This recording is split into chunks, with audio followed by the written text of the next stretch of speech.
हाल चाल, कैसे हो आप सब। मैं अंकिता राठौर आप सबका वेलकम करती हूँ on this amazing platform physics वाला एंड हमारे वन शॉट लेक्चर में of measurement of time and motion.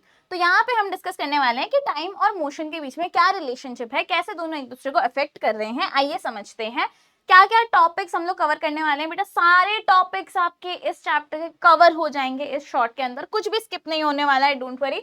आइए स्टार्ट करते हैं। तो बहुत टाइम पहले, बहुत long long long ago, humans जो थे वो इंटरेस्टेड हो गए कि भैया टाइम क्या होता है, कैसे इसका ट्रैक रखा जाए। तो पापा मम्मी कैसे बोलेंगे कि तुमने टाइम से खाना नहीं खाते हो, टाइम से सोते नहीं हो, ये सब कैसे बोलेंगे। तो उनको टाइम का पता तो होना चाहिए। तो इन्होंने बोला कि सबसे पहले हम लोग टाइम जो है उसको नोटिस करते हैं कि क्या हो क्या रहा है। तो इन्होंने कैसे नोटिस करना शुरू किया बेटा, नेचुरल इवेंट्स जो थे उनको यहाँ पे ध्यान में रखा गया। जैसे कि वो साइकिल्स जो कि रेगुलर है, जैसे कि सन जो है वो कब राइज होता है, कब सेट होता है, तो उसका एक टाइम होता है ना। तो ऐसा तो है नहीं कि दोपहर में ही सेट हो जाएगा या शाम को निकल के आ जाएगा कि हाँ मैं तो दोपहर में सेट हो गया तो अब शाम को मैं निकल के आ गया हूँ, ऐसा तो है नहीं। तो सन एक पर्टिकुलर टाइम, जैसे कि मॉर्निंग में ही निकलता है, राइज होता है और इवनिंग में सेट होता है। इस तरीके से उन्होंने छोटी छोटी चीजें नोटिस करना शुरू कर दिया। फेजेस होते हैं मून के बहुत सारे, मून के किसी दिन फुल होता है, किसी दिन होता ही नहीं है, किसी दिन आधा होता है। तो यहाँ पे अलग अलग अलग अलग फेजेस होते हैं मून के, तो उनको नोटिस करना शुरू कर दिया इन्होंने। सीजन जो है वो चेंज होते हैं, कभी बारिश हो जाती है, कभी धूप पड़ जा रही है एकदम, कभी एकदम ठंडी पड़ जा रही है। तो भैया यहाँ पे जो भी डिफरेंसेस आ रहे हैं सीजन में उसको नोटिस करना शुरू किया। और उसके बाद में उन्होंने बोला कि एक डे जो होता है उसको डिफाइन कैसे करते हैं वो लोग, वो बताया। उसका साइकिल जो होता है सन के राइजिंग और सन के सेटिंग पे उन्होंने डिफाइन किया। अब जो भैया लोग थे, इंसान, भैया इंसान तो मनुष्य को तो लालच चाहिए ही, है ना, तो लालच तो होता ही है उसमें। तो इतना पता चल गया तो थोड़ा और ही जान लेते हैं। तो उन्होंने और जानने की कोशिश की कि भैया अब ये जो टाइम है इसमें भी उनको जानना था कि भैया जब क्लॉक्स नहीं है, वॉचेस नहीं है, तो उन्होंने बोला कि अब छोटे छोटे जो टाइम होते हैं ना डे का, कि ये दोपहर है, ये शाम है, ये सुबह है, ये सुबह के 11 बज रहे हैं, ये सुबह के 8 बज रहे हैं, दोपहर के 2 बज रहे हैं, ये सारी चीजें उनको जाननी थी। तो उन्होंने बोला कि अब इस चीज को हम स्मॉलर स्मॉलर पार्ट जो होते हैं उसमें भी डे को हम जानेंगे। तो उसके लिए बनाए गए भैया सन डायल्स, वाटर क्लॉक्स, बहुत सारी चीजें ना यूज की गई। तो यहाँ पे थोड़ा सा इसको समझ लेते हैं। सन डायल क्या है बेटा, सन डायल को यूज करते थे, जो सन की जो शैडो आती है वो कहाँ पे फॉल हो रही है उस हिसाब से यहाँ पे सन कौन से डायरेक्शन से निकल रहा है, कौन से डायरेक्शन में उसका जो शैडो पड़ रहा है, उसकी मूवमेंट कैसे हो रही है, उसके बेसिस पे जो पोजीशन आ रही है शैडो की, उसके बेसिस पे टाइम जो है उसको देखा जाता था, नोटिस किया जाता था। फिर आए वाटर क्लॉक्स। वाटर क्लॉक्स जो होते थे बेटा वो वाटर के फ्लो पे डिपेंड करता था कि वाटर जैसे जैसे फ्लो हो रहा है, मान लो यहाँ पे ये वाटर का एक क्लॉक बनाया गया, एक कप टाइप है, यहाँ पे एक उसमें छेद है, अब ये धीरे धीरे धीरे धीरे फॉल होता है दूसरे बोल के अंदर, और यहाँ पे जैसे जैसे बोल में पानी भरता जाता है वैसे वैसे यहाँ पे कुछ मार्किंग्स किए गए हैं। तो ये बता रहे हैं कि इतना टाइम हो गया, इतना टाइम हो गया, इतना टाइम हो गया। बट दिस ऑल्सो वेरीज, क्योंकि बेटा जब पानी पूरा भरा रहता है तो प्रेशर ज्यादा रहता है पानी का, जब पानी कम हो जाता है तो यहाँ पे प्रेशर लो हो जाता था, जिसकी वजह से टाइम का एग्जैक्ट पता नहीं चल पा रहा था। ठीक है, तो अब इन्होंने फिर यूज किया एक यंत्र जिसको ये घटिक यंत्र बोलते हैं या फिर फ्लोटिंग बोल टाइप जो हमारा एक है, इसको यूज किया। इसमें क्या होता था बेटा, एक टाइप जो था उसके अंदर वाटर जो है वो भरा रहता था और उसमें वेसल में मार्किंग्स रहती थी, और दूसरा जो बोल है उसमें होल रहता था, और जब वो पूरा भर जाता था वो उसमें डूब जाता था।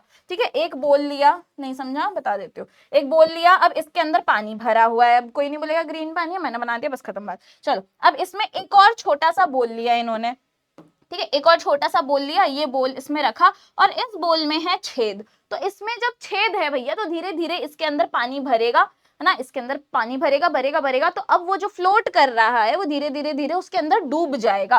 तो इसको कितना टाइम लग रहा है फिल होके डूबने में, सिंक होने में, उसको हम लोग नापते थे कि भैया इतना टाइम हो गया है। फिर हमने भैया आर ग्लासेस यूज किए, यहाँ पे एक बल्ब से दूसरे बल्ब में जैसे जैसे सैंड जो है वो फ्लो हो रहा है, जो सैंड है वो फ्लो हो रहा है एक बल्ब से दूसरे बल्ब के अंदर, उससे टाइम को नापने लगे।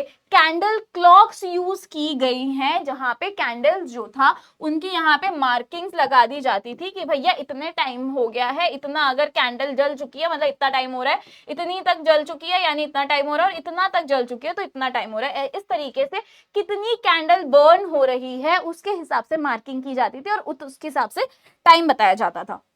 अब इन्होंने बताया कि पता है बहुत साल पहले, ठीक है, बहुत साल पहले इन्होंने बोला कि भैया अराउंड 300 इयर्स अगो इन्होंने एक बहुत बड़ा वर्ल्ड का लार्जेस्ट स्टोन सनडायल बनाया, जो कि है बेटा आपके जयपुर में, ठीक है, जंतर मंतर जो है जयपुर में वहां पे है राजस्थान में, और इसका नाम रखा गया सम्राट यंत्र, ठीक है, इसका नाम क्या रखा गया, सम्राट यंत्र। और ये जो सम्राट यंत्र है ये अराउंड 27 मीटर्स टॉल है। अब इसको यूज कैसे गया, अब ये तो सनडायल है तो इसका भी शैडोज होती है, उसके हिसाब से इसको जो भैया शैडोज मूव कर रही है, जैसे जैसे सन का मूवमेंट होगा धीरे धीरे आप देखोगे शैडो जो है धीरे धीरे मूव कर रही है, तो ये बहुत ही प्रिसाइज टाइम बताने लग गया, हर 2 सेकेंड का इतना प्रिसाइज टाइम बताता था ये। तो जैसे बाकी सनडायल्स थे वैसे ही भैया ये एक लोकल सोलार टाइम जो था वो शो करता था। अब यहाँ पे छोटा सा एक करेक्शन चाहिए था कि ये तो इंडिया में है, तो अब यहाँ पे इंडिया में अगर दोपहर हो रही है तो भैया यूएस में, तो अर्थ के किसी और कोने पे यूएस में कितना टाइम हो रहा है हमें कैसे पता चलेगा, हम तो दोपहर के टाइम पे देख रहे हैं, हम तो सन के मूवमेंट के हिसाब से देख रहे हैं, पर जरूरी नहीं है कि वहां पे भी दोपहर हो रही है, वहां पे तो सूरज भैया डूबा हुआ है और लोग तो सो रहे हैं वहां पे, तो यहाँ पे हम बोल नहीं सकते कि वो तो दोपहर है तुम दोपहर में क्यों सो रहे हो, उठो, है ना, उनके लिए तो रात हो गई। तो यहाँ पे ये जो टाइम था इधर यहाँ पे एक स्मॉल करेक्शन की जरूरत पड़ी कि इनको कन्वर्ट करना पड़ा, इंडियन स्टैंडर्ड टाइम जो था उसको कन्वर्ट करते थे, ठीक है, उसमें कन्वर्ट करते थे टाइम को। चलो अब यहाँ पे एंशिएंट इंडिया जो था उसमें भैया यूज किया था शैडोज, वाटर क्लॉक। इसके बारे में एक और फैसिनेटिंग फैक्ट बता रहे हैं कि कैसे क्या हो रहा है। तो बहुत टाइम पहले अर्थशास्त्र लिखा गया था बाय कौटिल्य, ठीक है, बहुत टाइम पहले। आप देखो यहाँ पे 2nd सेंचुरी बीसीई से 3rd सेंचुरी सीई के टाइम पे यहाँ पे अर्थशास्त्र कौटिल्य ने लिखा था, और वहां पे इन्होंने मेंशन किया था कि हम टाइम को कैसे शैडोज से मेजर कर सकते हैं। मतलब हमारे जो भैया इंडियन लोग हैं उनके पास कितनी ज्यादा बुद्धि थी भैया कि उन्होंने ये सब सोच लिया। अराउंड 530 सीई जो वराहमिहिर थे उन्होंने एक प्रिसाइज वे बताया था टाइम को कैलकुलेट करने का। उनने क्या किया था, एक वर्टिकल स्टिक ली थी और उसके शैडो से वो टाइम को कैसे हम लोग नाप सकते हैं वो बताया था। अब ये जो वाटर क्लॉक है जहां पे फ्लो कर रहा है वेसल के बाहर पानी, ये सारी चीजें भी भैया हमारे जो भी एंशिएंट टेक्स्ट थे, अर्थशास्त्र हो गया, सरदुला कर्ण वंदना, आई एम सॉरी ये बहुत लंबा नाम है, ठीक है, सरदुला कर्ण वंदना जो है भैया उसमें ये चीज एंशिएंट टेक्स्ट जो है उसमें नाम बताया जाता था कि भैया यहाँ पे वाटर क्लॉक्स को कैसे यूज किया जाता है, वो सारी चीजें उसमें लिखी गई थी। और ये जो भैया अर्ली वाटर क्लॉक्स थे वो इतने एक्यूरेट नहीं थे क्योंकि वाटर का जो फ्लो है वो बेटा जैसे जैसे वाटर का लेवल ड्रॉप होता है वैसे वैसे वाटर का फ्लो भी कम हो जाता है, धीमा हो जाता है, इसीलिए वो इतना प्रिसाइज नहीं था। तो अब यहाँ पे बोल रहे हैं कि घटिक यंत्र जो है भैया इसको डेवलप किया गया, जिसको हम सिंकिंग बोल वाटर क्लॉक भी बोलते हैं, ठीक है, सिंकिंग बोल वाटर क्लॉक भी इसको बोला जाता है, घटिक यंत्र है ये, इसको डेवलप किया गया था। एंड इसको मेंशन किया है आर्यभट्ट ने अपन और बाकी भी चीजों को भैया अपने एस्ट्रोनॉमिकल टेक्स्ट वगैरह के अंदर, ठीक है, ऐसे कर देते हैं। हाँ, द घटिक यंत्र जो है भैया उसको बुद्धिस्ट मोनास्ट्रीज जो है, रॉयल पैलेसेस हैं एंड टाउन स्क्वायर जो है वहां पे भी उसको कंटिन्यूसली यूज किया गया था।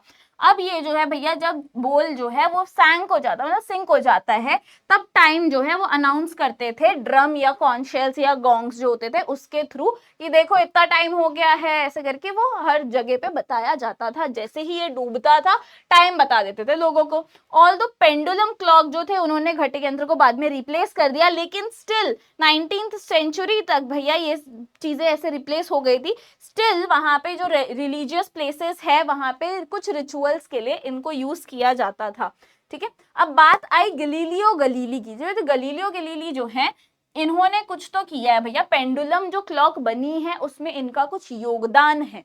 तो बेटा पेंडुलम क्लॉक जो है उसको 1656 में बनाया गया, उसको पेटेंट करा दिया अगले ही साल 1657 में। किसने भैया? क्रिस्टियन जो है उन्होंने किया था।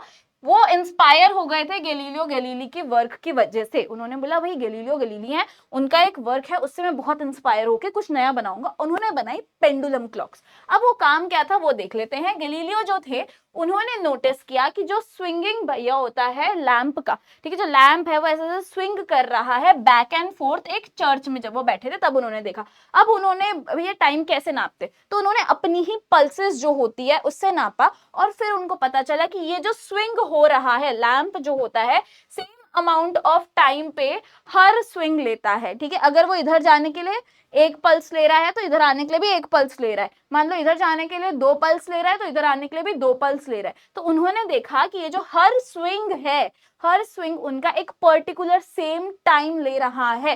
कैसे उन्होंने देखा? ये अपने पल्सेस से देखा, ठीक है। और फिर उन्होंने अलग अलग पेंडुलम्स को, डिफरेंट पेंडुलम्स को टेस्ट किया।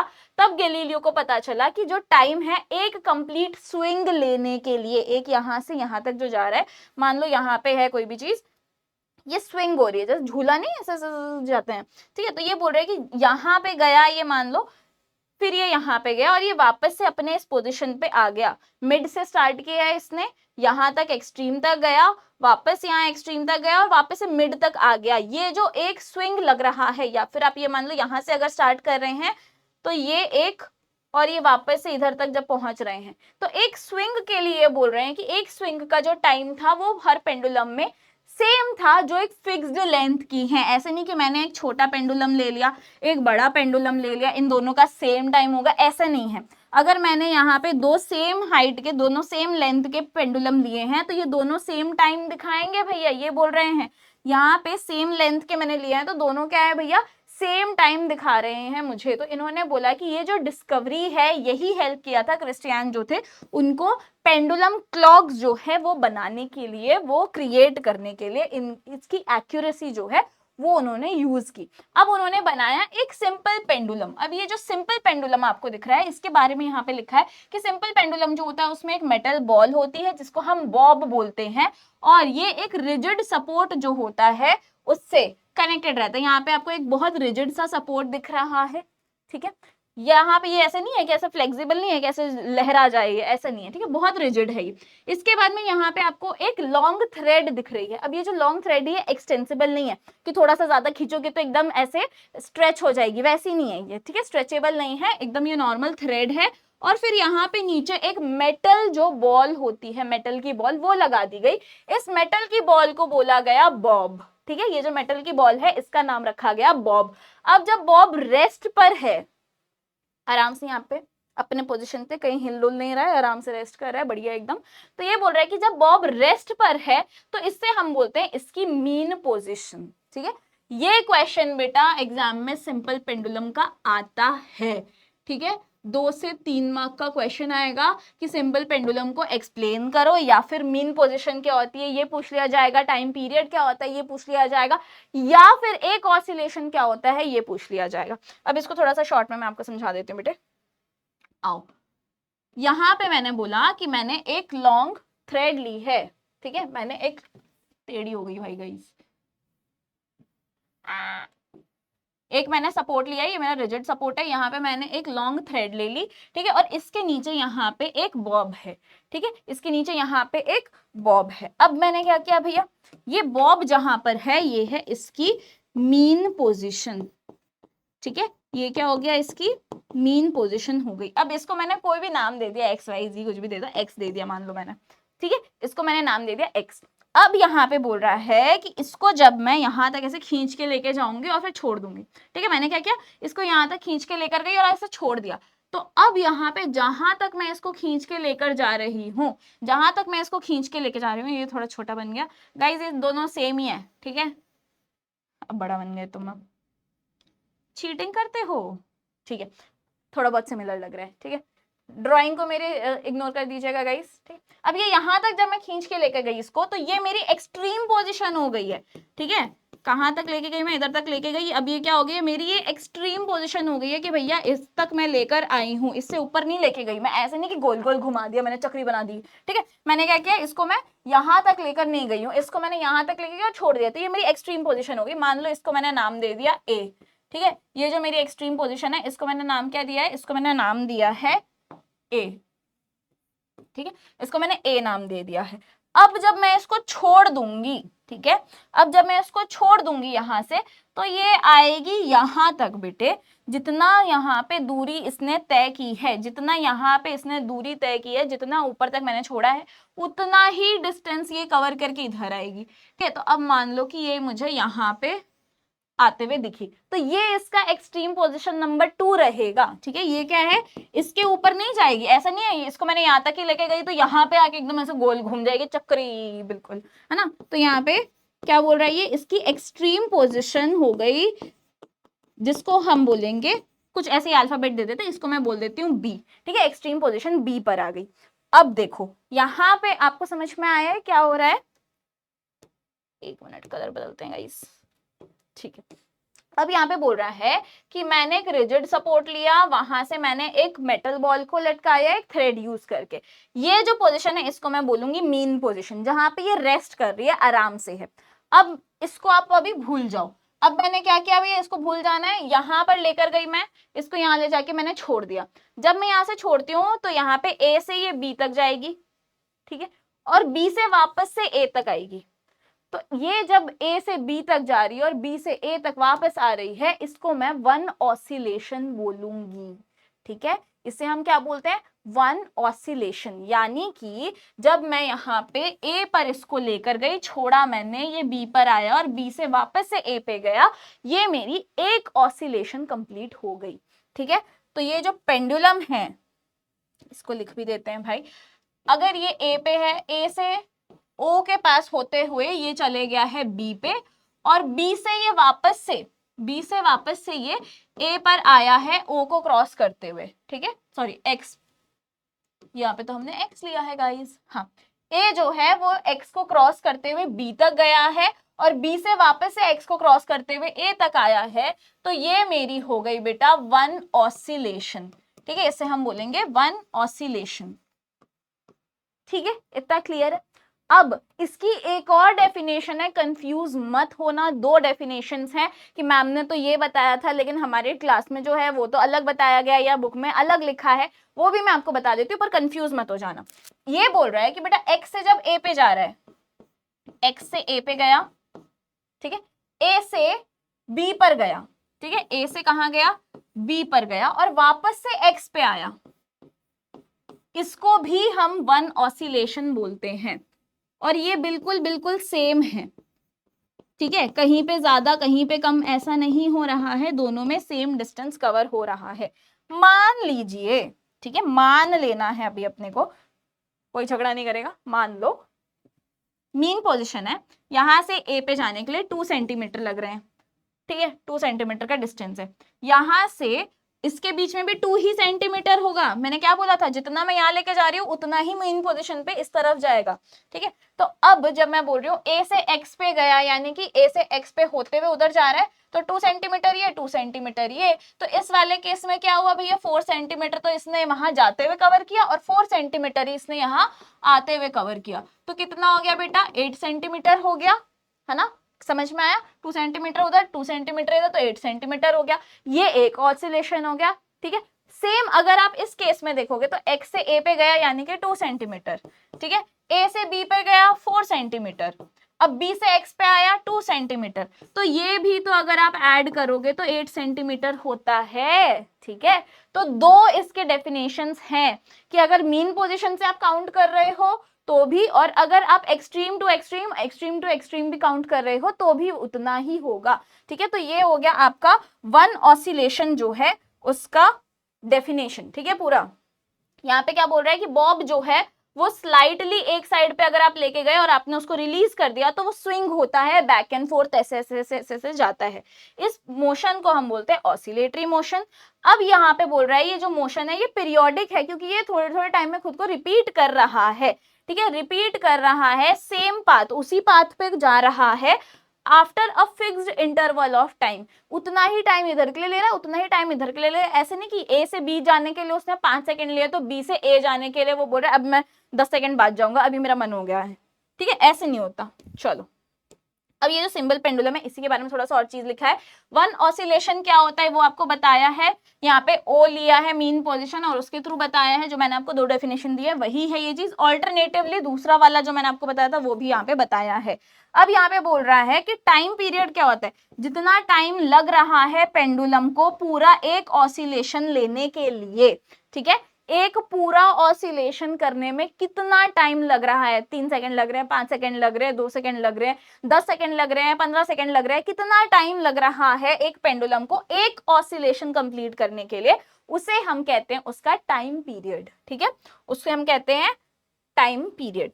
चलो अब आगे समझते हैं कि मॉडर्न क्लॉक्स आई बेटा। मॉडर्न क्लॉक्स जो है उन्होंने टाइनी टाइनी जो वाइब्रेशंस होती हैं वो यूज की क्वार्ट क्रिस्टल्स में और एटम्स में भैया। अर्ली पेंडुलम जो थे उन्होंने भैया 10 सेकंड का बता रहे हैं, अर्ली पेंडुलम्स जो थे ना उन्होंने लूज कर लेते थे या गेन कर लेते 10 सेकंड एवरी डे। पर आज के जो एटॉमिक क्लॉक्स हैं भैया वो इतने ज्यादा एक्यूरेट हैं कि वो 1 सेकंड मिलियंस ऑफ ईयर्स में 1 सेकंड गलती से लूज कर देते होंगे, इधर उधर हो जाता होगा, लेकिन फिर भी साइंटिस्ट लगे हुए हैं, काम करे जा रहे हैं कि क्लॉक्स को और ज्यादा बेटर बना सके, ठीक है, उसके लिए। आओ अब समझते हैं एसआई यूनिट ऑफ टाइम। जो टाइम होता है उसकी एसआई यूनिट क्या होती है। तो बेटा टाइम जो होता है एक स्टैंडर्ड यूनिट बना दी गई है कि ये सारे लोग जो हैं, हो सकता है कि हमारे यहाँ पे बोलते हैं 1 घंटा हो गया, दूसरे जगह पे बोलते हैं 1 आवर, तीसरी जगह पे कुछ अपनी भाषा लगा रहे हैं, ऐसा बोल रहे हैं, ठीक है, चौथी जगह पे ऐसा करके कुछ और बोल रहे हैं। तो यहाँ पे एक स्टैंडर्ड सिस्टम बनाया गया कि सब जगह पे यही बोला जाएगा, ठीक है, इंटरनेशनल सिस्टम बनाया गया है ऑफ यूनिट्स, जिसको हम एक स्टैंडर्ड यूनिट यानी एसआई यूनिट बोलते हैं। तो अब यहाँ पे सेकंड जो है एस जो है छोटा सा, कैपिटल नहीं है स्मॉल एस है, इसको यूज किया गया है। और हमारा यूनिट जो होता है एसआई यूनिट टाइम का वो क्या है भैया, वो है सेकंड, ठीक है, वो क्या है सेकंड। अब लार्जर यूनिट्स भी होते हैं, मिनट भी होता है, आर भी होता है, लेकिन हम उसको यूज अभी नहीं कर रहे हैं, हम एसआई यूनिट को सेकेंड्स ले रहे हैं। अब ये बता रहे हैं कि 60 सेकंड मिला के 1 मिनट बनाते हैं और 60 मिनट मिला के 1 घंटा बनाते हैं, यानी 1 आवर बनाते हैं, ठीक है। चलो अब इसको बोला गया है कि कैसे लिखना है बेटा, लोअर केस में लिखना है, ऐसे आवर्स आपको लिखना है तो ऐसे नहीं लिखना है, ठीक है, मिनट्स आपको लिखना है तो एम कैपिटल नहीं आएगा, ये सब स्मॉल में जाते हैं, ठीक है। यहाँ पे आप देखोगे सेकंड का एस स्मॉल में है, मिनट का एम स्मॉल में है, आवर्स का एच स्मॉल में, ये सब स्मॉल में जाते हैं एंड ये सिंगुलर होते हैं। ऐसे नहीं कि मिनट्स हैं तो मैंने ऐसे MINS लिख दिया, मिन्स लिख दिया, इसका मतलब है मिनट्स हो गए। आवर्स लिखना है तो मैंने HS लिख दिया, इसका मतलब आवर्स हो गए, ऐसे नहीं है, इसको ना सिंगुलर में ही लिखते हैं। अब इसके बाद में फुल स्टॉप नहीं लगाना है, ठीक है। ये बोल रहा है कि आपने मिनट लिखा है तो MIN और फिर यहाँ पे बहुत लोग ऐसे डॉट लगा देते, ये फुल स्टॉप नहीं लगाना है, जब तक आपका सेंटेंस एंडिंग है तब तक ही लगाओ, ऐसे नहीं लगाना है इसको, ठीक है। Always leave space between the number and the unit. मान लो मुझे लिखना है 10 घंटे हो गए, ठीक है, 10 आवर्स, मेरे को यहाँ पे स्पेस रखनी पड़ेगी, ठीक है, स्पेस रखना है, कंपलसरी है। ऐसे नहीं कि मैंने यहीं पे इसके मुंह पे चिपका दिया कि ये लो भैया ये हो गया हमारा 10 घंटे, ऐसे नहीं लिखना है, ठीक है। तो वो बोल रहा है कि हमेशा जगह छोड़ो, स्पेस छोड़ो नंबर और यूनिट के बीच में जब आप टाइम लिख रहे हो। ऑल्सो सेकंड के लिए यूज करना या HRS आवर के लिए यूज करना भी इनकरेक्ट है। कुछ लोग होते हैं कि 10 घंटे हो गए तो भैया 10 आवर्स ऐसे लिख देते हैं, तो ये जो लिख रहे हो ये गलत है, ये नहीं लिख सकते। आप बोल रहे हो कि किसी को कि भाई मैं 10 सेकंड में आया, तो आपने अगर 10 सेकंड ऐसे लिखे हैं तो भी ये गलत है, ये नहीं लिखना है, बस S लिखो खाली, ठीक है। तो वही चीज बता रहा है कि आपको किस तरीके से लिखा जाता है टाइम को, वो भी बता रहे हैं, हमें पता नहीं था आज तक, देख रहे हो, इसीलिए आपको बताया जा रहा है कि भैया समझो, न्यू NCERT लेकर आए हैं, कुछ नया सिखाएंगे। अब ये बोल रहे हैं कि बेटा जो आपका घटिक यंत्र था अभी वापस आ गया है भैया, ये बोल रहा है कि घटिक यंत्र को पता है कैसे नापते थे, जो होल था वो भैया धीरे धीरे बोल जो है होल के थ्रू पानी भरेगा और जो बोल है वो डूब जाएगा, तो इसको घटिक यंत्र जो थे इसको 24 मिनट्स लगा करते थे पूरा भर के और फिर सिंक होने में। इस टाइम यूनिट को हम घटिका या फिर घटी बोलते थे और ये स्टैंडर्ड वे था मेजर करने का टाइम को, और इसको यूज किया था टिल 19th सेंचुरी। और 24 घंटे जो थे दिन के उसको 60 इक्वल घाटीज के अंदर डिवाइड कर दिया गया था। हर 24 मिनट एक घटी होती थी। इसका एक एमसीक्यू आ सकता है तो ध्यान से पढ़िएगा इसको, ठीक है। सिंपल पेंडुलम आता है यूजुअली एग्जाम में और इसमें से घटी वाला क्वेश्चन आ जाता है कि एक घटी कितना होता है, ठीक है। अब ये बता रहा है कि भैया ऐसी कौन सी जगह है जहां पे टाइम का यूज नहीं हो रहा है और प्रिसीजन चाहिए होता है टाइम का। कहाँ कहाँ पे भैया, स्पोर्ट्स में, मेडिसिन में। अगर आप स्पोर्ट्स में देखोगे कि कौन विनर है कौन नहीं है तो मिली सेकेंड से लोग एकदम हार जीत जाते हैं, तो उसका टाइम कीपिंग बहुत जरूरी है, तो टाइम हमें नेसेसरी है। मेडिसिन के लिए बता रहा है कि भैया हमारा जो मेडिकल फील्ड है वहां पे इंसान की हार्ट बीट कितने मिनट्स पर कितने हार्ट बीट्स पर मिनट चल रही है, पल्स कितनी है, हार्ट बीट कितनी है ना, ये सारी चीजें देखते हैं ना वहां पे। तो इवन मिली सेकेंड्स जो है वो उसका अगर वेरिएशन आता है तो भी बता सकते हैं कि क्या हेल्थ इशू है, ठीक है, ईसीजी जब यूज करते हैं। इसके बाद में बता रहा है म्यूजिक जो होता है बेटा, म्यूजिक में भी जो हमारा स्मूथ प्लेबैक है उसके लिए जो डिजिटल रिकॉर्डिंग्स होती है वो साउंड को कैप्चर करती हैं थाउजेंड्स ऑफ टाइम्स पर सेकेंड, तब जाके वहां पे स्मूथ प्लेबैक आ पाता है। टेक्नोलॉजी जो है जैसे कि हमारा स्मार्टफोन होगा, कंप्यूटर्स हो गया, ये सब भी भैया जो सिग्नल होता है उसको प्रोसेस करते हैं इन माइक्रो सेकेंड्स, जिसकी वजह से फास्ट ऑपरेशंस हो पाते हैं, ठीक है। तो ये वही चीज बता रहा है कि जैसे जैसे भैया हमारी सोसाइटी आगे बढ़ते जा रही है, जो क्लॉक्स है वो भैया बहुत ज्यादा एक्यूरेट होते जा रहे हैं, उनकी नीड जो है वो भी बहुत बढ़ती जा रही है। अब यहाँ पे बोल रहा है कि आपको कैसे पता चलेगा कि कोई चीज जल्दी है ना, फास्ट मूव कर रही है, या कोई चीज स्लो मूव कर रही है। तो कोई भी चीज एक पर्टिकुलर डिस्टेंस कितने टाइम में कवर कर रही है, ठीक है। टोटल डिस्टेंस मान लो मैंने उसको, एक इंसान को मैंने दे दिए 10 मिनट, तो अब ये 10 मिनट के अंदर उसने कितना डिस्टेंस कवर किया, 2 किलोमीटर, 1 किलोमीटर, 1.5 किलोमीटर, तो अब उसने कितना डिस्टेंस कवर किया कितने टाइम में, उससे मुझे पता चल जाएगा कि वो फास्ट है या स्लो है। मान लो मेरे पास में दो बच्चे हैं, एक का नाम है चंटर और दूसरे का नाम है पंटर, ठीक है। ये है हमारा चंटर और ये है हमारा पंटर। अब मैंने इन दोनों को 10 मिनट दिया और इनको बोला कि तुमको जितना घूम के आना है घूम के आ जाओ, जाओ। तो ये जो चंटर है भैया, इधर सी लिख देते हैं, पंटर पे पी लिख देते हैं। तो चंटर जो था, चंटर गया है और इसने 1.5 किलोमीटर कवर किया, वेयर एज जो हमारा पंटर है इसने 1 किलोमीटर ही कवर कर पाया ये, ठीक है। तो अब मैं क्या बोलूंगी, कौन फास्ट है, दिया तो मैंने दोनों को उतना ही टाइम था, लेकिन इसने ज्यादा डिस्टेंस कवर कर लिया, यानी कि ये बहुत तेज है। तो चंटर क्या है, चंटर हमारा फास्ट है और जो पंटर है वो स्लो है कंपैरेटिवली, ठीक है। मैं तो 10 मिनट छोड़ो, मैं 5 मिनट होते ही बैठ जाती हूँ वहां पे, मैं तो थक गई भाई साहब, मैं तो थक गई भाई साहब, ऐसे बैठ जाती मैं वहां स्लो फास्ट होते रहेगा। चलो यहाँ पे बोल रहा है कि भैया 100 मीटर की रेस हुई, सारे रनर साथ में भागना शुरू किए, लेकिन जो सबसे आगे भाग रहा है वो फास्ट है, जो सबसे पीछे रह गया वो स्लो है। तो ये सारी चीजें हमें स्लो या फास्ट हम कैसे पता करेंगे कि ये क्या है। तो बेटा एक चीज है जिसको यूज किया जाता है ये बोलने के लिए कि कोई फास्टर रनर है, उसकी स्पीड ज्यादा है। स्पीड कैसे होती है बेटा, द डिस्टेंस जो हमारा कवर हो रहा है एक टाइम के अंदर वो हमें डिसाइड करता है कि कौन फास्ट है कौन स्लो है, ठीक है। कितना डिस्टेंस कवर हुआ है गिवन टाइम के अंदर। जैसे मैंने आपको बोला था 10 मिनट में चंटर जो है उसने ज्यादा एरिया यानी ज्यादा डिस्टेंस कवर कर लिया, तो हम बोल देंगे कि भैया चंटर ने ज्यादा डिस्टेंस कवर किया, इसका मतलब है कि वो फास्ट है। तो गिवन टाइम के अंदर जो ज्यादा डिस्टेंस कवर करता है वो फास्ट है। तो इसी को हम बोलते हैं उस पर्सन की स्पीड। तो स्पीड क्या हो गई बेटा, ये यहाँ पे डेफिनेशन के लिए, डिफाइन करने के लिए आ सकता है। डिफाइन नहीं आएगा तो यहाँ से आपको एक न्यूमेरिकल जो है ये बन सकता है। न्यूमेरिकल्स क्या होते हैं कि आपको जहाँ पे फिजिक्स लगाने के साथ मतलब साइंस के साथ साथ मैथ्स भी आ जाती है, वो न्यूमेरिकल्स हो गए, ठीक है। अब जैसे स्पीड जो है बेटा, स्पीड क्या होती है, कोई ऑब्जेक्ट कितना फास्ट है ये पता चलता है हमें, कितना डिस्टेंस उसने कवर किया है एक सर्टेन अमाउंट ऑफ टाइम में, तो वो उसकी स्पीड होती है, ठीक है। आप ये कंपेयर कर सकते हो कि कौन मूव कर रहा है फास्ट, कौन मूव कर रहा है स्लो। तो यूनिट टाइम जो होता है 1 सेकेंड, 1 मिनट, 1 आवर लेते हैं हम, और जो डिस्टेंस कवर हुआ है बाय एन ऑब्जेक्ट एक यूनिट टाइम में, उसको उसकी स्पीड बोली जाती है। ये आपके लिए एक तो ये वाला फर्स्ट वाला हो गया है डेफिनेशन, और ये दूसरी डेफिनेशन है, थोड़ी शॉर्ट है तो ये ज्यादा इजी पड़ेगी आपको। इसको हम इस तरीके से लिखते हैं भाई लोग, यहाँ पे जो आपको दिख रहा है speed equals to distance upon time. ठीक है, टोटल कितना डिस्टेंस कवर हुआ है एक गिवन टाइम में, या टोटल कितना टाइम लगा है वो। ठीक है, तो इसको हम इस तरीके से मेजर करते हैं। अब स्पीड को देख लेते हैं भैया, एसआई यूनिट क्या होती है स्पीड की, उसको समझते हैं। तो हमने अभी क्या देखा था, speed equals to distance upon time, ये पढ़ा हमने, है ना। स्पीड क्या होती है, डिस्टेंस अपॉन टाइम होता है। अब ये जो डिस्टेंस है, डिस्टेंस को हम किस में नाप रहे हैं भैया, डिस्टेंस को हम नापते हैं, यहाँ पे आपको बता दिया है मीटर के अंदर। ठीक है, और टाइम को हम किस में नाप रहे थे, अभी हमने ऐसा यूनिट देखा था टाइम का, तो वो था सेकेंड्स। तो मीटर पर सेकेंड हमारे स्पीड की एसआई यूनिट हो गई। ठीक है, मीटर पर सेकेंड जो है ये हमारे स्पीड की एसआई यूनिट हो गई।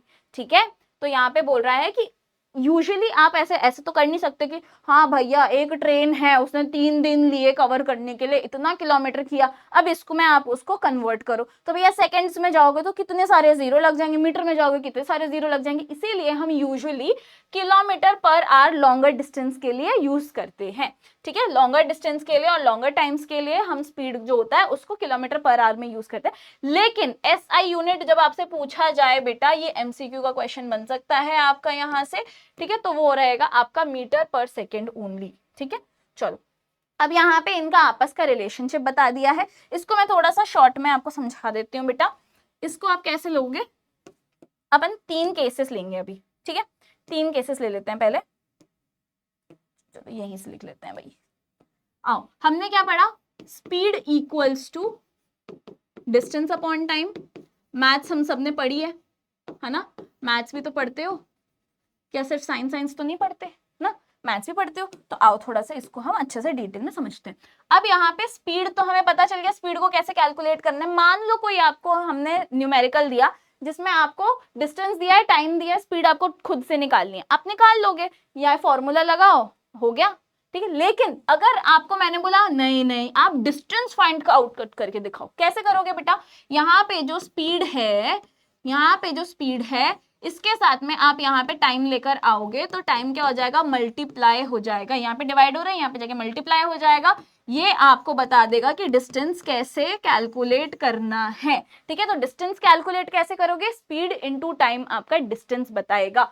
और यही चीज अगर मैं अब आपको बोलूं कि नहीं ठीक है, अब तुमने ये तो बता दिया, पर मेरे को पता है कि स्पीड क्या है, मेरे को पता है कि टाइम क्या है, तो मैं डिस्टेंस फाइंड आउट कर सकती हूँ। लेकिन मान लो मुझे टाइम ही नहीं पता, अब क्या होगा, तो बेटा यहाँ पे ऑलरेडी ये मल्टीप्लाई हो रहा है, तो स्पीड यहाँ चले जाएगा और डिवाइड हो जाएगा। ठीक है, तो अब टाइम कैसे आप कैलकुलेट करोगे, time equals to distance upon speed. ठीक है, टाइम क्या हो जाएगा, time equals to distance upon speed. तो यहाँ पे अगर मैंने आपको बोल दिया स्पीड फाइंड आउट करना है तो भी आप कर सकते हो, डिस्टेंस फाइंड आउट करना है तो भी आप कर सकते हो, और टाइम फाइंड आउट करना है तो भी आप कर सकते हो। इन तीनों का आपस में ये रिलेशन है। ठीक है, कि कैसे मोशन हो रहा है, कोई भी चीज कितने स्पीड से जा रही है, कितना डिस्टेंस कवर कर रही है, कितने टाइम में कर रही है, ये सारी चीजें आपस में रिलेटेड है। किसी भी ऑब्जेक्ट का मोशन जो है टाइम से रिलेटेड होता है, इसीलिए हमने यहाँ पे डिस्कस किया है measurement of time and motion. ठीक है, तो यहाँ पे स्पीड आपको बता दिया है, डिस्टेंस आपको बता दिया है कैसे देखना है, और टाइम भी आपको बता दिया है कि डिस्टेंस अपॉन स्पीड होता है। ठीक है, यही तीनों अभी मैंने आपको यहाँ पे समझाए हैं, वही चीज यहाँ पे लिखी हुई है। ठीक है, अब एवरेज स्पीड क्या होती है, अब मान लो कि बहुत ही लंबे सफर पे आप जा रहे हो। ठीक है, आप मान लो कि बस से ट्रैवल कर रहे हो, आपका 3 आवर्स का जर्नी है, तो आपने यहाँ से पॉइंट ए से स्टार्ट किया और आपको पॉइंट बी पे जाना है। हो सकता है कि शुरू के 1 घंटे, ठीक है 3 घंटे की जर्नी है यहाँ पे, ओह मैंने मिनट लिख दिया, हाँ 1 घंटा हो गया, और ये यहाँ पे दूसरा आवर हो गया, ये तीसरा आवर हो गया। ठीक है, इसमें स्पेस नहीं लगाया, अभी बोल देंगे कि यही तो सिखा रही थी। ठीक है, तो यहाँ पे बेटा, यहाँ पे मान लो कि मेरी जो स्पीड थी वो धीरे धीरे मैं चल रही थी आराम से, तो ये 30 किलोमीटर पर आवर थी। यहाँ पे थोड़ा गांव वाला एरिया था, ऐसे लोग आ गए थे। ठीक है, तो 30 किलोमीटर, यहाँ पे मेरे को हाईवे मिल गया, मैं एकदम भगा रही हूँ अपने बस को, मतलब मैं नहीं, जो भी भैया हैं वो भगा रहे हैं 60 किलोमीटर पर आवर, और फिर आगे जाके उनको लगा कि नहीं नहीं नहीं यहाँ पे थोड़ा सा चेंज कर लेते हैं तो 50 किलोमीटर पर आवर। अब यहाँ पे आप देखोगे तो स्पीड जो है वो चेंज हो रही है, तो इसीलिए बोल रहे हैं कि अगर आप आइडियल सिचुएशन लोगे तो हम कैलकुलेट कर सकते हैं स्पीड को डिस्टेंस अपॉन टाइम से, लेकिन जब आप रियल लाइफ में आओगे बेटा तो कहीं पे भैंस बीच में आ जाती है, कहीं पे कोई अंटी क्रॉस करने लग जाती है ऐसे हाथ दिखा के गाड़ी, ठीक है। तो यहाँ पे अलग अलग सिचुएशंस जो होती हैं वो आप फेस करते हो, जिसकी वजह से एक जो ऑब्जेक्ट होता है वो सेम स्पीड पे थ्रू आउट पूरा का पूरा सेम स्पीड कवर कर ले, ऐसा नहीं हो सकता, वो बीच में धीरे कम ज्यादा हो सकता है, थोड़ा सा स्लो हो सकता है, कभी फास्ट भी हो सकता है। तो स्पीड जो कैलकुलेट करते हैं वो total distance by total time करते हैं, जो हम एवरेज स्पीड बोलते हैं, ठीक है। कि यहाँ पे इन सबको हम क्या करेंगे, इसको टोटल कर देंगे और कितना टाइम लगा वो भी हम लेंगे, ठीक है। जैसे यहाँ पे 30 + 60 + 50 हो जाएगा अपॉन 3, ठीक है। तो हम टोटल टाइम लेंगे, टोटल हमारा जितना यहाँ पे एवरेज स्पीड है उसको निकालेंगे, ठीक है। चलो अब यहाँ पे बोल रहा है कि हमारा जो व्हीकल्स होते हैं उसमें कुछ तो चीज होती है स्पीड और डिस्टेंस को देखने के लिए। तो आप देखोगे बेटा स्पीडोमीटर होता है गाड़ियों में, व्हीकल्स में, स्कूटर, मोटर बाइक, कार, बस, सब में ये बताता है कि आपकी व्हीकल कितने स्पीड से चल रही है। ये जो अभी मैंने बताया था 30 kilometre per hour, 60 kilometre per hour, 50 kilometre per hour, ये भैया आपके किलोमीटर पर आवर का स्पीडोमीटर जो होता है वो शो करता है व्हीकल में कि कितने स्पीड से आपकी गाड़ी चल रही है। और ये जो डिस्टेंस बताता है कि कितना डिस्टेंस आपने कवर किया। तो डिस्टेंस क्या आवर्स में हम लोग करेंगे, नहीं, डिस्टेंस को हम किलोमीटर्स में नापते हैं। तो ओडोमीटर होता है वो बताता है, एक इंस्ट्रूमेंट होता है जिसका नाम है ओडोमीटर, वो बता रहा है कि आपने कितना डिस्टेंस ट्रेवल किया है। किसमें बताएगा वो, किलोमीटर्स में बताता है। तो ये दो चीजें आपकी रियल लाइफ में आप देख पाओगे। अब बात करते हैं मोशन की, ठीक है। टाइम हमने देख लिया, स्पीड हमने देख लिया, मोशन हो रहा है, गाड़ियां चल रही हैं जहां पे हम एग्जांपल्स ले रहे हैं, तो जरा सा हम वो भी डिस्कस कर लेते हैं कि ये जो मोशन होता है इसको बात कर लेते हैं। अब एक यहाँ पे लिखा है लीनियर मोशन। लीनियर में आप देखोगे यहाँ पे एक वर्ड आ रहा है लाइन। लाइन मतलब कि सीधा एक लाइन हो गया, ठीक है, एक लाइन हो गया। तो अब बोल रहा है कि लीनियर मोशन क्या होता है। लीनियर मोशन होता है बेटे कि जब एक ऑब्जेक्ट मूव करता है एक स्ट्रेट लाइन के अंदर, ठीक है। यहाँ पे कोई भी ऑब्जेक्ट है उसकी मूवमेंट एक स्ट्रेट लाइन में जब हो रही है, ऐसे नहीं कि ऐसे सीधे जाता जाता ऐसे मुड़ गया, फिर ऐसे ऐसे ऐसे मुड़ गया, फिर ऐसे ऐसे मुड़ गया, ऐसे नहीं, ये एक सीधे लाइन में जब स्ट्रेट लाइन में जा रहा है तो उसके मोशन को मैं बोलूंगी लीनियर मोशन, ठीक है। इसके मोशन को क्या बोलेंगे, लीनियर मोशन। जैसे ट्रेन जो होती है, ट्रेन जो है भैया थोड़ा लंबा रूट, जो अब आप देखोगे ऐसा तो है नहीं कि यहाँ पे जूम जूम जूम ऐसे करके ट्रेन जा रही हो, ऐसा तो है नहीं, सीधे एक लाइन में जाती है। तो बेटा ट्रेन जब एक स्ट्रेट ट्रैक पे चलती है, दो स्टेशन है, दो स्टेशन के बीच में स्ट्रेट ट्रैक है, तो उसमें चल रही है, ऐसे ऐसे जाती है, वो वाली बात नहीं कर रही हूँ जब झांक के देखते अरे मम्मी देखो ट्रेन मुड़ रही है, वो वाला नहीं है। ये बोल रहा है कि जब एक स्ट्रेट ट्रैक के बीच में चल रही है, दो स्टेशन के बीच, तो उसको हम लीनियर मोशन बोलेंगे। ये मोशन जो होता है ये यूनिफॉर्म हो सकता है, यानी कि इसकी स्पीड यहाँ से यहाँ तक कांस्टेंट है, एक ही स्पीड पे पूरे टाइम पूरा रास्ता कवर किया है उसने, ठीक है। तो ये स्पीड जो होती है भैया वो कांस्टेंट भी हो सकती है या फिर नॉन यूनिफॉर्म हो सकती है, यानी स्पीड जो है चेंजिंग भी हो सकती है, ठीक है, चेंज भी कर सकती है और सेम भी हो सकती है। अब इसको समझ लेते हैं यूनिफॉर्म लीनियर मोशन और नॉन यूनिफॉर्म लीनियर मोशन। अब बोल रहा है कि जब एक ऑब्जेक्ट मूव करता है स्ट्रेट लाइन में, ठीक है, यहाँ पे एक स्ट्रेट लाइन है, इसमें ये ऑब्जेक्ट मूव कर रहा है, तो 9 बजे से 10 बजे के बीच में ये स्ट्रेट लाइन में चला, 40 किलोमीटर इसने मूव किया, ठीक है। तो कितना टाइम हो गया, 1 आवर। 1 आवर में कितना भैया, 1 आवर में उसने 40 किलोमीटर चला लिया, ठीक है। 1 आवर में, 1 घंटे में 40 किलोमीटर। अब आगे देखोगे वापस से यहाँ पे 10 से 11 के बीच में क्या हुआ भैया, 1 घंटा हो गया, कितने किलोमीटर चला, 40 किलोमीटर चला। तो ये बोल रहा है कि इसकी जो स्पीड है भैया वो तो कांस्टेंट है, स्पीड चेंज नहीं हो रही। तो बोल रहा है कि जब स्पीड चेंज नहीं होती, कांस्टेंट रहती है, तो उसको हम बोलते हैं यूनिफॉर्म लीनियर मोशन, यानी कि इक्वल डिस्टेंस कवर किया है इक्वल टाइम के अंदर। 40 किलोमीटर 40 किलोमीटर कुछ सेम सेम है ना, अलग दिख रहा है, नहीं दिख, चलो तो ये क्या है भैया, इक्वल डिस्टेंस, टाइम आप देखोगे 1-1 घंटा का ही डिफरेंस है, इक्वल टाइम इक्वल डिस्टेंस में उसने कवर कर लिया, इक्वल डिस्टेंस इक्वल टाइम में कवर कर लिया, तो उसको हम बोलते हैं यूनिफॉर्म लीनियर मोशन। जैसे कि कार मूव करती है एक पॉइंट से दूसरे पॉइंट पे एक कांस्टेंट स्पीड पे। अब इसी को हम नॉन यूनिफॉर्म भी देख लेते हैं। नॉन यूनिफॉर्म लीनियर मोशन क्या होता है? लीनियर मोशन मतलब सीधे ही चल रही है, वो ऐसे जुई जुई जुई करके नहीं जा रही है, सीधे ही चल रही है। लेकिन यहाँ पे क्या हो रहा है बेटा, यहाँ पे इसकी स्पीड चेंज होते जा रही है। 2 बजे घर से निकले हैं, अरे भाई गलत टाइम है भाई, रात में नहीं जाते, डाकू वाकू मिल जाएंगे, चलो 2 से 3 बजे के बीच में वो जा रहे हैं, ठीक है, 2 से 3 बजे के बीच में जा रहे हैं। तो अभी ये 2 से 2 बजे निकले वो घर से, 2 से 3 बजे तक उन्होंने 60 किलोमीटर के स्पीड से गाड़ी चलाई, एकदम तेजी से, ठीक है। तो अब यहाँ पे 1 आवर में उनका क्या था स्पीड, 60 किलोमीटर। तो यहाँ पे मैं सबसे पहले बोल दूंगी कि भैया इन्होंने 60 किलोमीटर पर आवर किया, ठीक है, ये इनका स्पीड हो गया। अब आप देखोगे अगले 1 घंटे में इनकी स्पीड चेंज हो गई भैया, 40 किलोमीटर की स्पीड से आ गए, अब यहाँ पे 40 किलोमीटर पर आवर की स्पीड से चल रहे हैं। और फिर उसके अगले घंटे में, तीसरे घंटे में, एक और घंटे में 50 किलोमीटर पर आवर से ये चल रहे हैं। तो अब आप देखोगे यहाँ पे कि बेटा 60 kilometre, 40 kilometre, 50 kilometre per hour, तो यहाँ पे क्या हो रहा है, स्पीड चेंज होते जा रही है।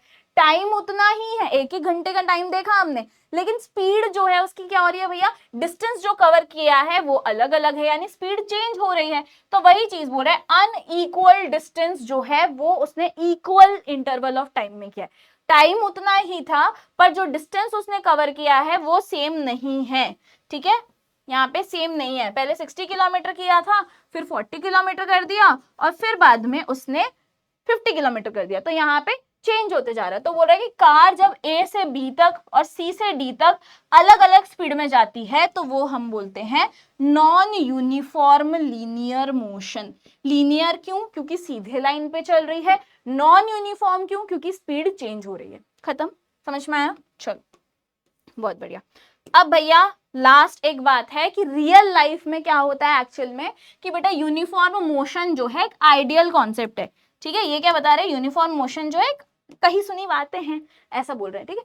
अगर मान लो कि रियल लाइफ में आप देखोगे तो भाई एक छोटे डिस्टेंस के लिए तो फिर भी हम मान सकते हैं कि हाईवे पे मान लो एक ए पॉइंट से इसने शुरू किया, बी पॉइंट तक जा रहा है, हाईवे है, तो ये 60 किलोमीटर या 80 किलोमीटर पर आवर की स्पीड से इसने चला भी लिया मान लो, ठीक है। बट आइडियल केस अगर आप लोगे कि इंसान घर से निकल रहा है और सीधे ही 60 की स्पीड से उसने गाड़ी उठाई है, फिर भैया बम्पर आ रहे हैं रास्ते में, आंटियां आ रही हैं, गाय भैंस आ रही हैं, ठीक है, कोई लड़की स्कूटी लेके घुस गई, तो यहाँ पे भैया उसकी जो स्पीड है वो चेंज होते जाएगी। कहीं पे वो ब्रेक लगाएंगे, कहीं पे नहीं लगाएंगे, कहीं पे चढ़ा देंगे। तो भैया रियल लाइफ में क्या होता है, ऑब्जेक्ट जो होता है रेयरली मूव करता है एक कांस्टेंट स्पीड पे, बहुत कम पे लॉन्ग ड्यूरेशन के लिए, ठीक है, लंबे ड्यूरेशन के लिए आप देखोगे तो, इसीलिए हम वहां पे एवरेज स्पीड का कॉन्सेप्ट यूज करते हैं, ठीक है। एवरेज स्पीड का कॉन्सेप्ट क्या था वो मैंने आपको बता दिया था, टोटल डिस्टेंस टोटल टाइम, ठीक है, उसको हम ले लेते हैं। अब जाते जाते एक होमवर्क देते जाऊंगी बेटा कि एक बस है, उसने 180 किलोमीटर जो है वो कवर किया है 3 घंटे में। तो यहाँ पे आपको डिस्टेंस बता दिया गया है और यहाँ पे आपको टाइम बता दिया गया है। इसकी स्पीड क्या है ये आपको निकालनी है। ये है आपके ऑप्शंस, मुझे कमेंट करके बिल्कुल बता दीजिएगा। Thank you everyone, take care of yourself.